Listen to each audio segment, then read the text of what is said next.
39번째 우리에게 주신 하나님의 말씀은 구약 성경 열왕기상 19장 1절에서 7절까지의 말씀을 이제 봉독하겠습니다.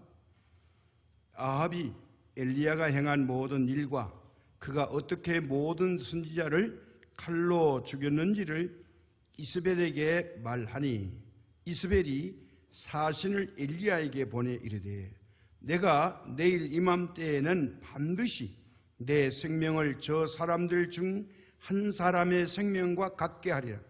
그렇게 하지 아니하면 신들이 내게 벌 위에 벌을 내림이 마땅하니라 한지라. 그가 이 형편을 보고 일어나 자기의 생명을 위해 도망하여 유다에 속한 부엘세바에 이르러 자기의 사환을 그곳에 머물게 하고 자기 자신은 광야로 들어가 하룻길쯤 가서 한 노뎀나무 아래에 앉아서 자기가 죽기를 원하여 이르되 여호와여 넉넉하오니 지금 내 생명을 거두시옵소서. 나는 내 조상들보다 낫지 못하니이다 하고 노뎀나무 아래에 누워 자더니 천사가 그를 어루만지며 그에게 이르되 일어나서 먹으라 하는지라. 본즉 머리맡에 숯불에 구운 떡과 한 병 물이 있더라. 이에 먹고 마시고 다시 누웠더니 여호와의 천사가 또다시 와서 어루만지며 이르되 일어나 먹으라. 내가 갈 길을 다 가지 못할까 하노라 하는지라. 아멘. 오늘도 교회를 마음대로 나오지 못하고 가정에서 예배드리는 분들께 감사드립니다. 아마도 여러분 마음속에 교회가 궁금하실 겁니다. 잘 있나 싶기도 하고 내가 앉아있는 자리는 어떻게 됐나 이런 생각도 들 것이고 또 한편으로 우리 교회 공동체의 다른 분들은 어떻게 지나시는가 궁금하고 예배의 소중함을 깨닫게 되는 한 주간이 또 지나가고 있습니다.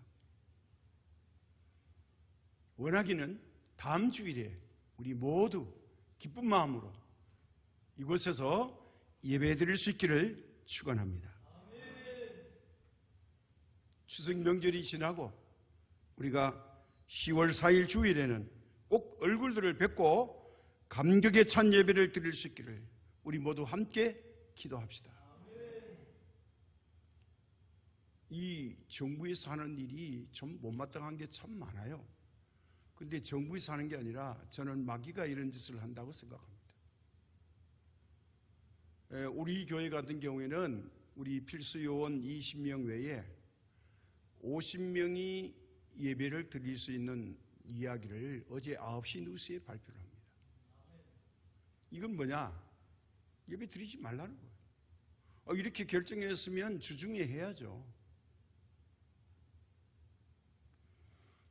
그래서 우리 본당에 70명이 들어올 수 있습니다. 나머지에 20명씩 예배 드릴 수 있어요. 꼭 이렇게까지 해야 되느냐?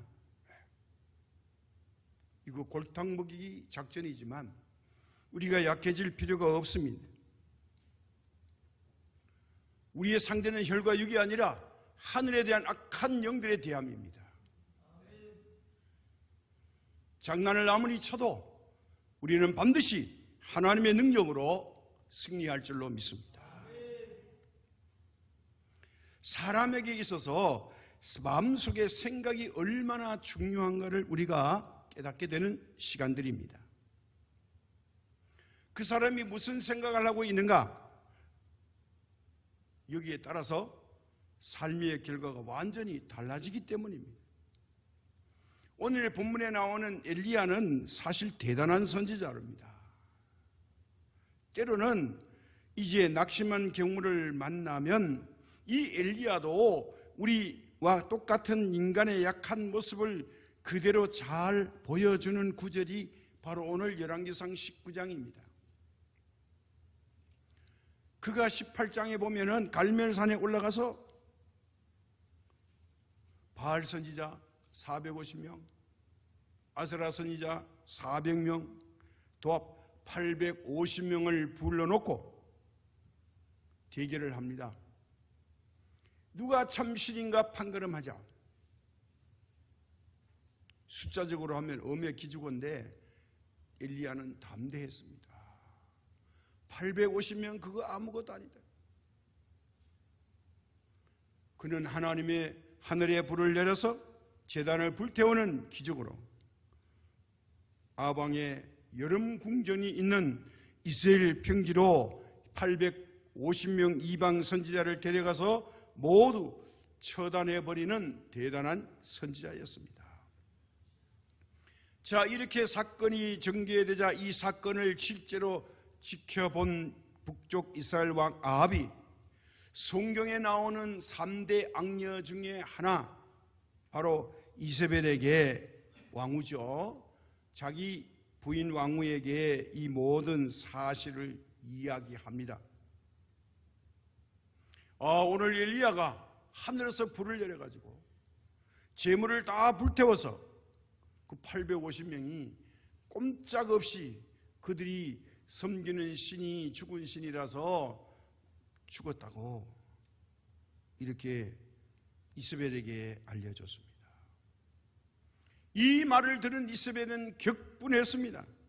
내가 믿는 850명 신명자들이 이 엘리야가 다 죽였다는 것에 대해서 격분을 하면서 그가 사신을 보내서 엘리야에게 이렇게 전달하라고 합니다. 2절에 이렇게 되어 있어요.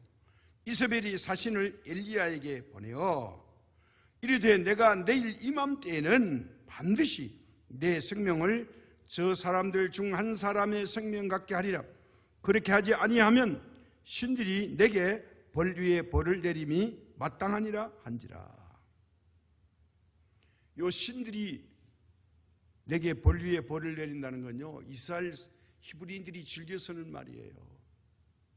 그런데 이세벨이 이걸 써먹어요. 이런 말이에요. 너 죽을 줄 알아? 반드시 내일 이맘때만 되면 너 내가 죽이고 말 거야. 알아서? 이래서 사신을 보낸 거예요. 반드시 복수하겠다는 거예요. 그런데 이 말을 전해들은 엘리사의 반응이 놀랍습니다. 3절에 그가 이 형편을 보고 일어나 자기의 생명을 위해 도망하여 유다에 속한 부엘세바에 이르러 자기의 사환을 그곳에 머물게 하고, 3절에 이렇게 기록되어 있어요. 이 말을 들은 엘리야가 하나님을 찾지 않고 갑자기 툴툴 털더니 행동으로 나갑니다. 어디로 가느냐? 이 엘리야가 활동하는 곳은 북쪽 이스라엘인데 남쪽 땅에 속한 부엘세바까지 자기 사환을 데리고 급히 도망을 갑니다. 북쪽에 활동하던 엘리야가 남쪽 유다 지방에 속한 부엘세바까지, 이건 뭐냐? 사환을 데리고 도망쳤다는 거예요. 죽을까 봐. 자, 이것은 뭐냐? 자기를 죽이려고 계획한 이스라엘 왕후의 군사를 피하여 도망치는 것이 엘리야의 모습을 보여주는 장면이에요. 여기에 하나님이 등장하지 않아요. 엘리야는 자기 자신의 당면한 어려운 문제를 믿음으로 해결해야 되겠다는 마음보다는 이런 생각은 없어요.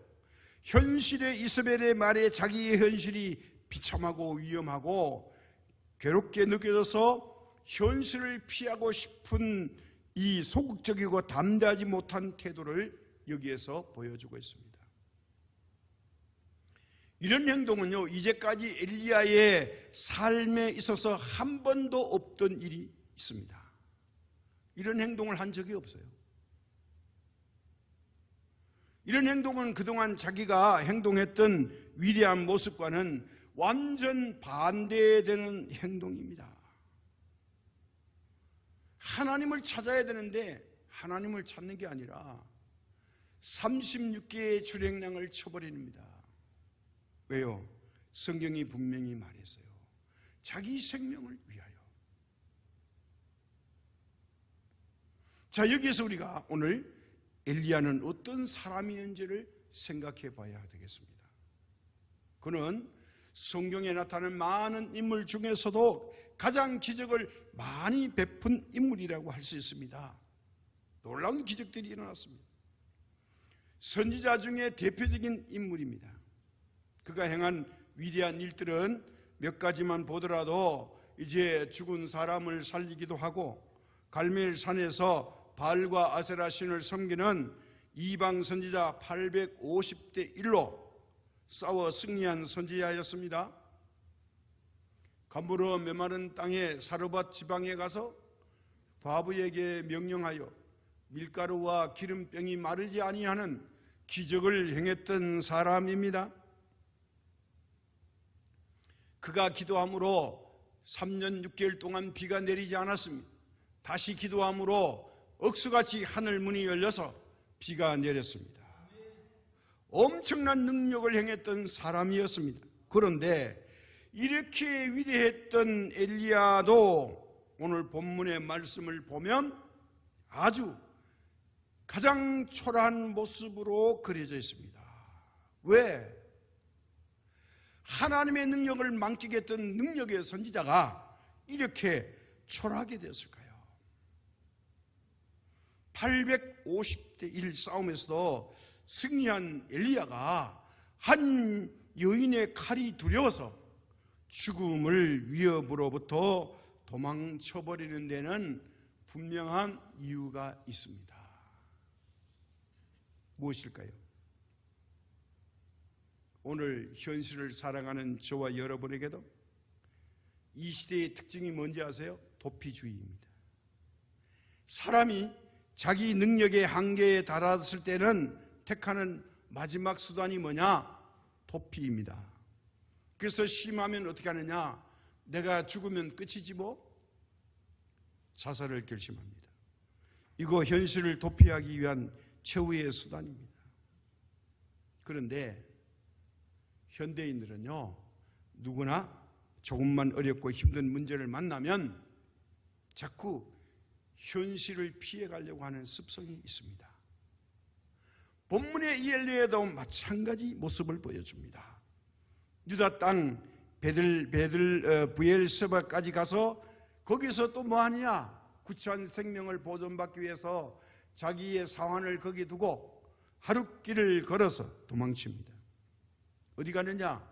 지역은 없는데 부엘세바에서 하룻길을 걸어서 걸음으로 로뎀나무 아래에서 뭐라고 말하냐? 하나님께 하소연합니다.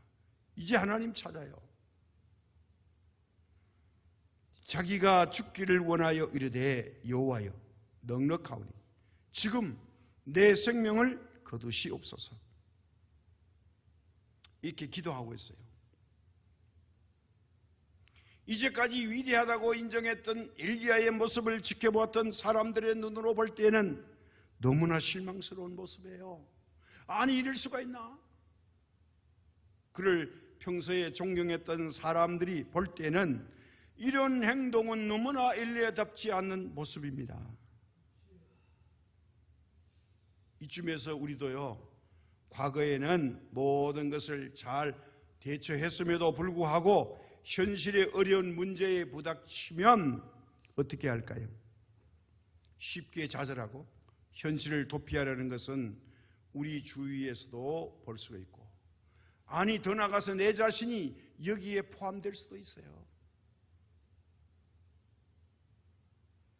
그뿐만 아니라 이런 예는 바로 믿음의 사람들에게도 마찬가지입니다. 예전에 믿음 생활을 뜨겁게 하고 은혜 생활을 잘하던 사람들도 어려운 일을 만나면 믿음 없는 사람처럼 도피적인 행동을 하는 것을 우리가 볼 수가 있어요. 다른 사람이 아닌 바로 내가 그럴 수 있다는 거예요. 지금 함께 예배드리는 우리 중에도 지금의 현실에서 도피하고 싶은 생각을 가지고 있는 분들이 있으리라고 생각을 합니다. 그래서 이 시간에 우리가 생각해 볼 것은 사람들은 왜 이런 도피적인 생각을 하게 되는가?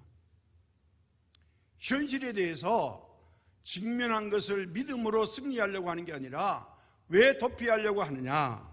마치 모세가 지팡이를 던져서 뱀이 되니까 무서워서 피했던 것처럼 말이에요.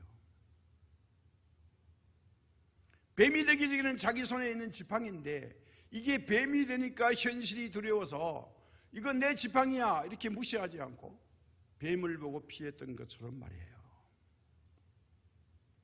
이런 원인을 성경에서 살펴보고 이 도피적인 생각을 이겨낼 수 있는 방법은 없는가? 이것을 찾아보려고 합니다. 그래서 먼저 왜 현실 도피적인 생활을 하려고 하는가? 여기에 우리가 문제를 제기하고 이 문제를 이해할 때에 해답이 보여질 줄로 믿습니다. 그래서 왜 현실을 도피하려고 하는가? 성경에서 그 이유를 세 가지로 찾아보려고 합니다. 첫 번째가 뭐냐? 불안감 때문이에요. 오늘 본문을 보면 열왕기상 19장 3절에 그가 이 형편을 보고 일어나 자기의 생명을 위해 도망하여 유다에 속한 부엘세바에 이르러 이렇게 기록되어 있습니다. 뭐라고요?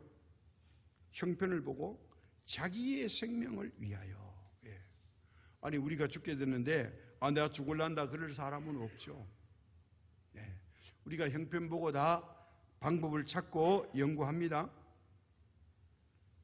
근데 오늘 여기에 나오는 그가 형편을 보고 일어나 하는 말은요, 무슨 말이에요? 불안하다는 거예요. 여기 있으면 죽는다는 거예요. 살기 위해서는, 생명을 건지기 위해서는, 이 불안함을 해소하기 위해서는 할 수 있는 방법을 찾아야 된다는 거예요. 그래서 룰러 메이는요, 이 불안을 이렇게 말해요. 불안이야말로 이 시대의 가장 절박한 문제이며 가장 만연한 심리적 현상이다, 이렇게 말했어요.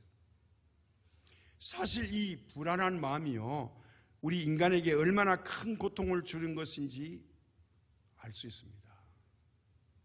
불안하고 초조하면요, 이런 마음이 들어오면 우리가 굉장히 몸둘 바를 몰라 합니다. 자, 지금 불안한 마음을 갖고 계시는 분들이 계십니까? 누군가 인간은 흔들리는 갈대라고 말하지 않았습니까? 아무리 사람이 강한 것 같아도 사실은 누구나 마음 내면 한켠에 흔들리는 갈대처럼 약한 모습이 동시에 가지고 있어요. 어떤 때는 굉장히 강한 것 같은데 어떤 때는 굉장히 약해요. 이게 인간의 양면성이에요. 그런데 이 사실이 마음속에 불안이 증폭될 때 그것이 곧 우리 인생의 위기가 되고 맙니다. 이게 우리가 불안감을 떨쳐내야 돼요. 두 번째 엘리야가 도피하게 된, 도망친 이유는 열등감 때문입니다. 이것도 무서워요. 열왕기상 19장 4절에 이렇게 말씀 기록되어 있어요. 엘리야가 탄식을 해요. 어떤 탄식을 하냐? 나는 내 조상들보다 낫지 못하나이다, 이렇게 말해요. 이 말은 뭐냐? 지금 엘리야가 열등감에 사로잡혀 있어요. 그것도 심한 열등감이에요. 여기 왜 내 조상들이 나옵니까?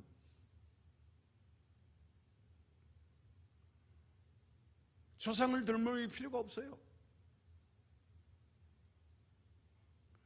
사실 외면적으로 볼 때요, 강한 것 같은 사람도, 그리고 성령이 충만한 사람도, 또 모든 일을 잘 능수능란하게 처리해가는 현명한 사람같이 보이는 사람 중에도 아직 열등의식이 그 사람 속에 완전히 해소되지 못하고 한편에 끼고 사는 사람들이 많다는 것을 알 수 있어요. 큰 일에 강하다가 매우 작은 일에 약해질 수 있어요.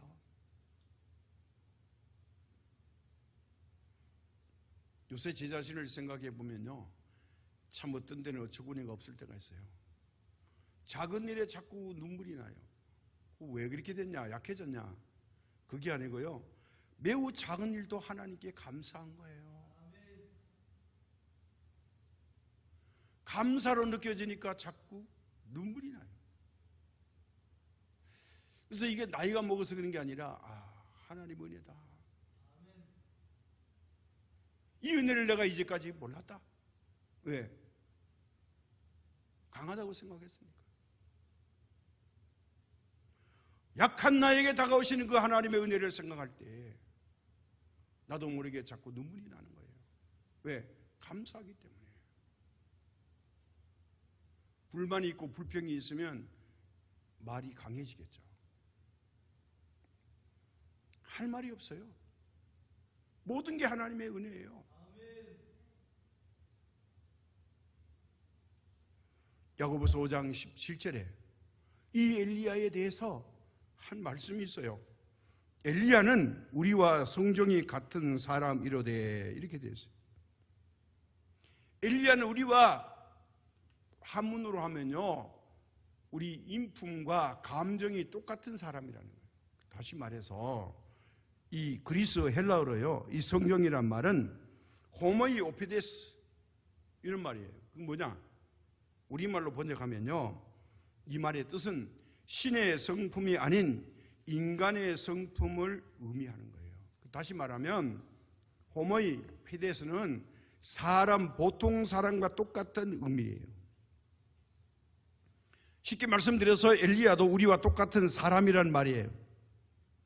엘리야 선지자는 죽은 사람도 살리고 기도해서 3년 6개월 동안 비가 안 오고 또 기도하니 비가 오기도 하고, 이방 선지자 850명을 처단하는 이 갈멜산 영적 전쟁에서 승리한 대단한 인물이었지만, 그러나 그도 우리와 똑같은 인간일 뿐이라는 거예요.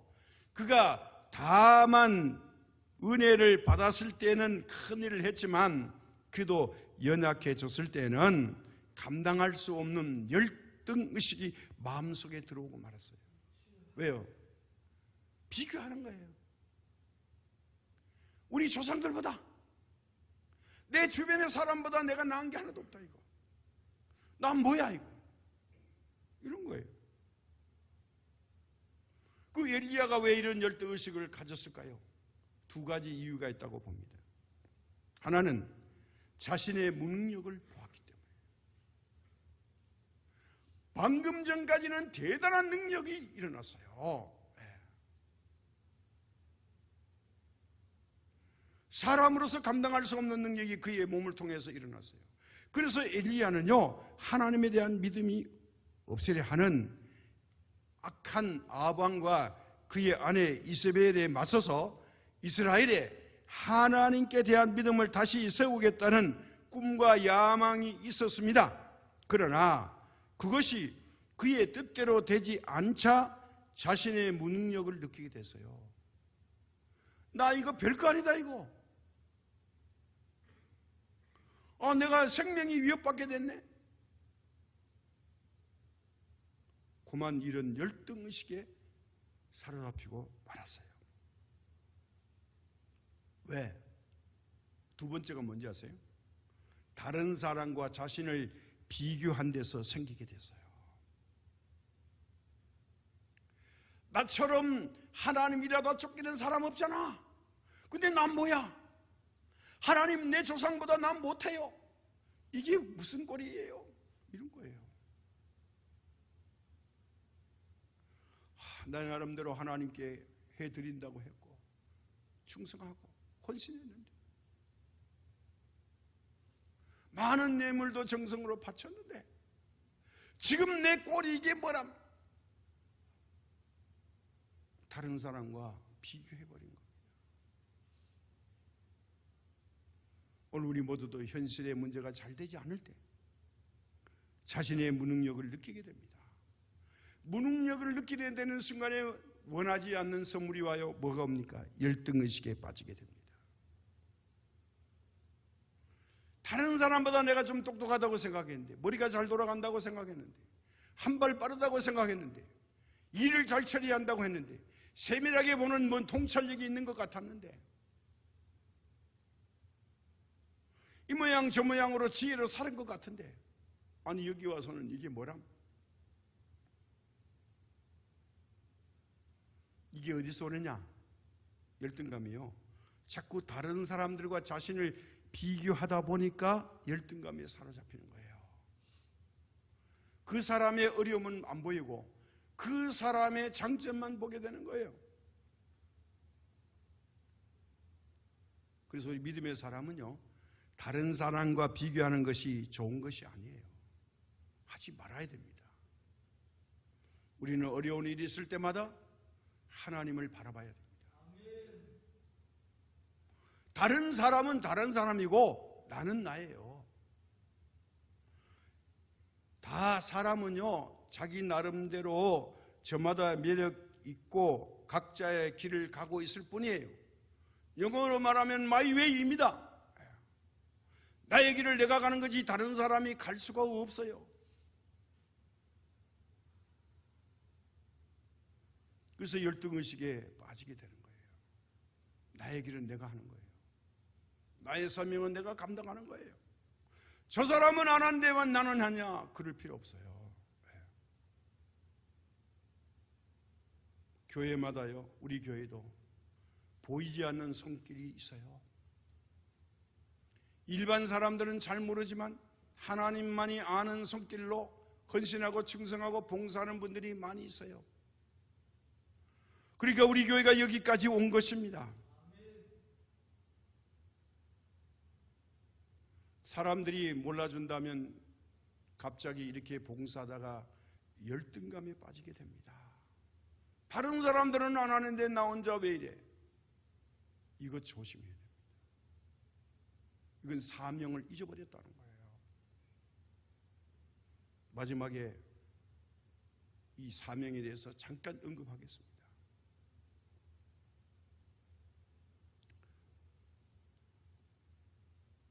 우리가 가야 할 길을 갈 때에 하나님은 결코 포기하지 않고 우리를 하나님의 손길로 붙잡아서 사용하실 줄로 믿습니다. 엘리야의 세 가지 마지막 세 번째는 뭐냐? 도피 그 도망가는 세 번째 이유가 뭔지 아세요? 고독감이에요. 네. 혼자 남았다는 거예요.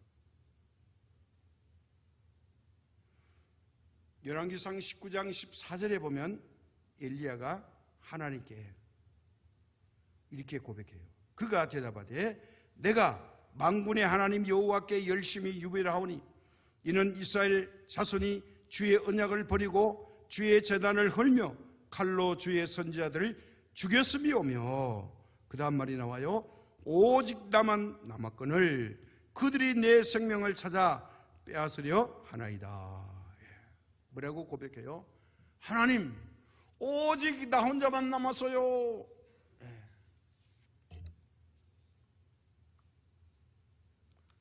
칼 로저스라는 분은요, 현대인의 고독은 두 가지 때문에 온다고 말했어요. 뭐냐? 하나는 다른 이로부터 소외당하는 것 때문에, 따돌림 당하는 것 때문에, 요즘 한국에서는 왕따라 그러죠. 다른 사람으로부터 소외당하는 것, 왕따당하는 것 때문에 오고, 또 다른 하나는 나의 사랑을 줄 사람이 없기 때문에, 따돌림 받는 것도 있지만 또 다른 건 뭐냐? 내가 다른 사람을 상대할 대상자가 없을 때에 이게 고독감이 온다는 거예요. 사랑할 대상이 없는 게 고독의 한 부분인 거예요. 그래서 우리가 어떻게 해야 될까요? 예수님을 사랑해야죠. 그러면 고독하지 않겠죠?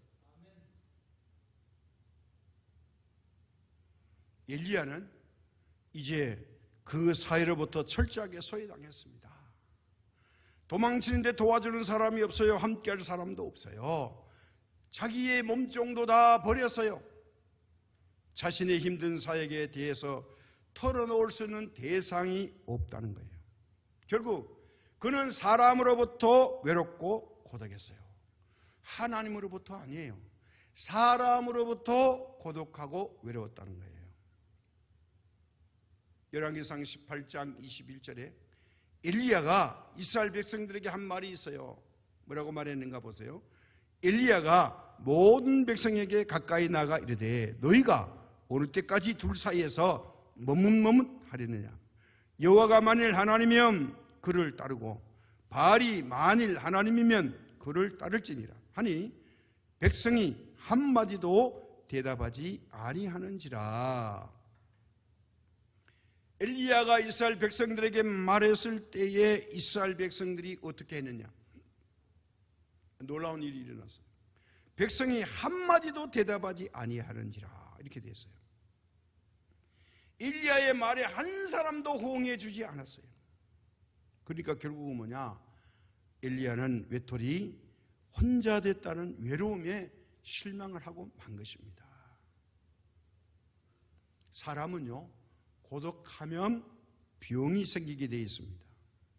현실이 힘들고 어려워도 마음 터놓고 내 모든 말을 다 쏟아낼 수 있는 친구 하나만 있다면, 내 모든 이 마음의 사정을 들어줄 수 있는 사람 한 사람만 있다면 그래도 그것이 큰 힘이 되고 위안이 됩니다. 그런데 이 친구가 이 세상에는 한 사람도 없다고 생각해 보십시오. 이것이야말로 홀로 남겨진 것 같은 외톨이도 무슨 마음의 병이 되고 맙니다. 그래서 걸걸하고 답답할 때 여러분 하나님 앞에 나와서 하소연하고 기도하면 하나님께서 내 모든 말을 들어주시고 내 모든 외로움과 억울함과 슬픔과 위로를 해주실 것을 믿을 때에 우리는 외톨이가 아니라 하나님과 함께하는 사람이 될 줄로 믿습니다.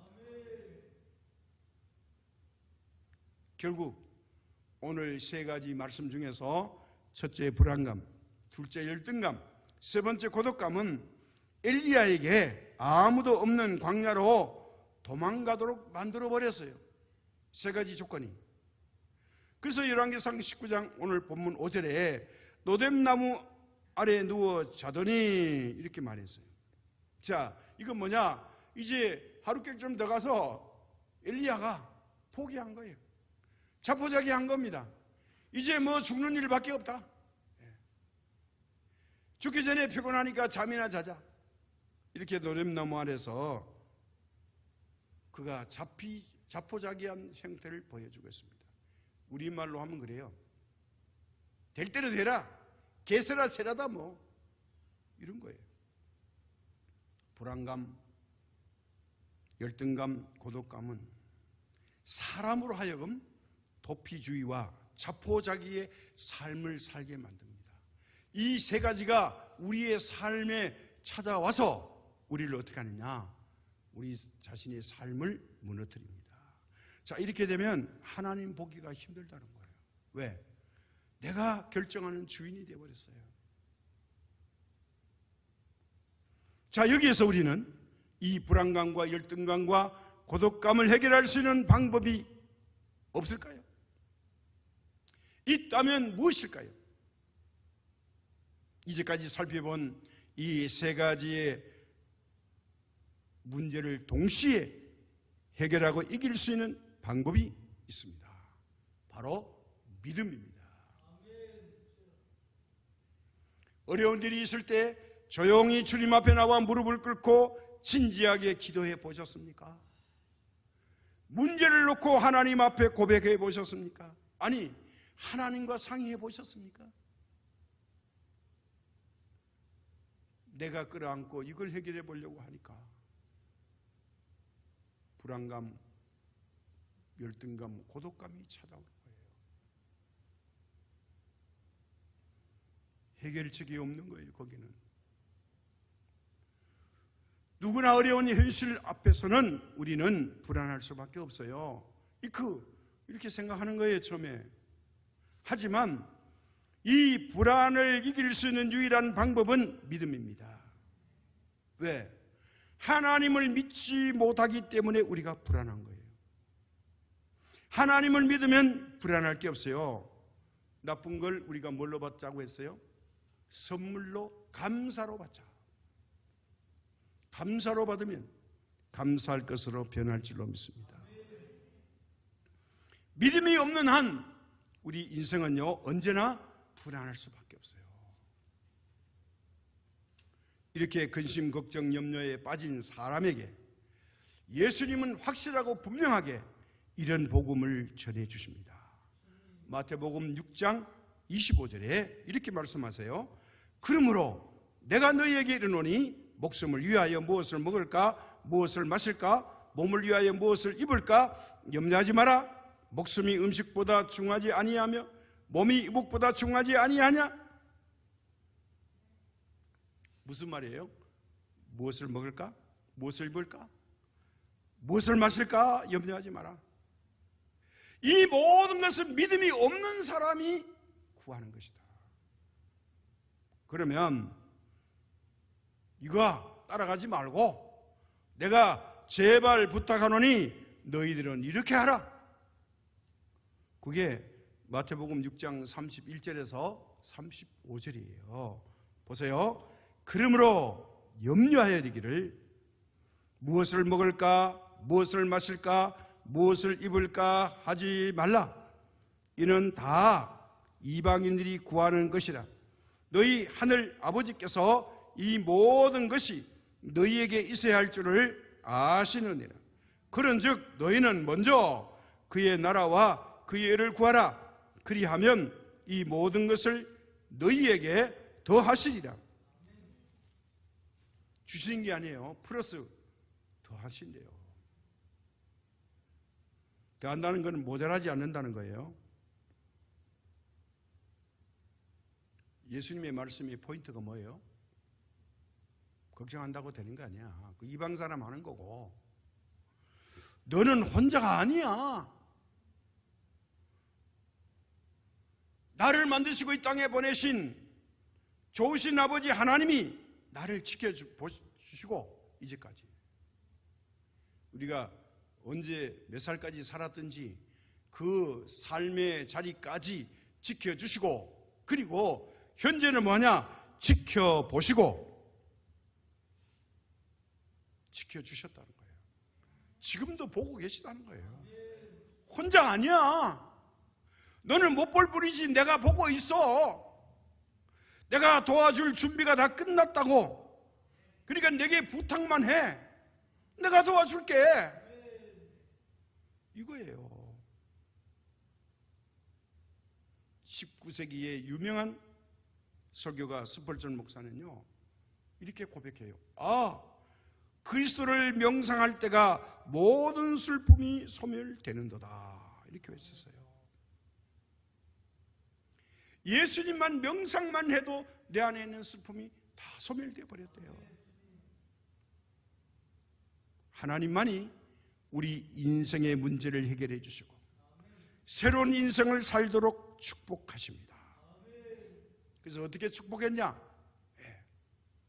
현실에 맞게 축복하십니다. 여러분, 돈 달라 그런다고 하나님이 갑자기 5만 원짜리 다발이 슝슝슝 하고 떨어지는 게 아니에요. 그렇게 생각하시면 안 돼요. 오늘 엘리야에게 현실적 축복이 어떻게 임하는가 보십시다. 서서히 천천히 현실에 맞게 복 주십니다. 자, 5절과 7절이에요.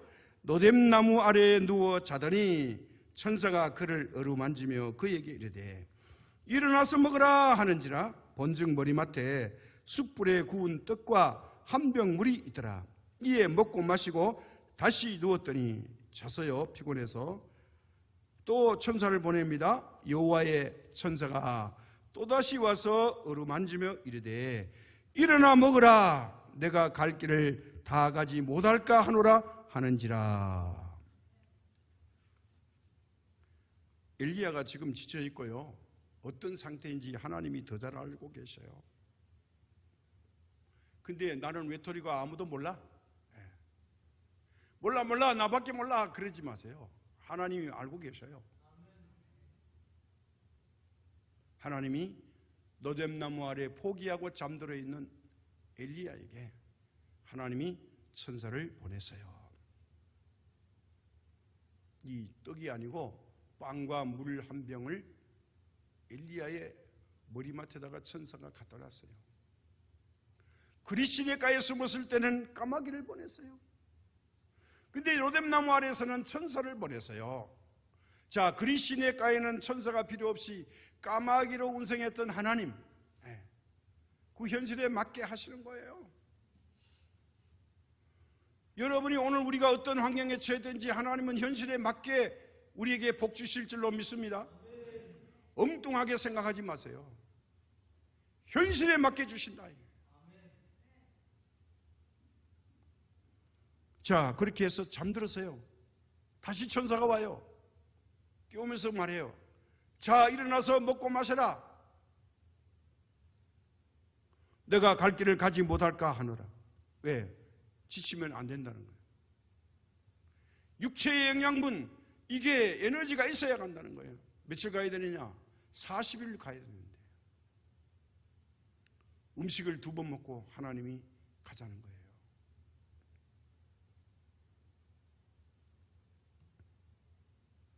이런 응답이 우리 모두의 응답되기를 소원합니다.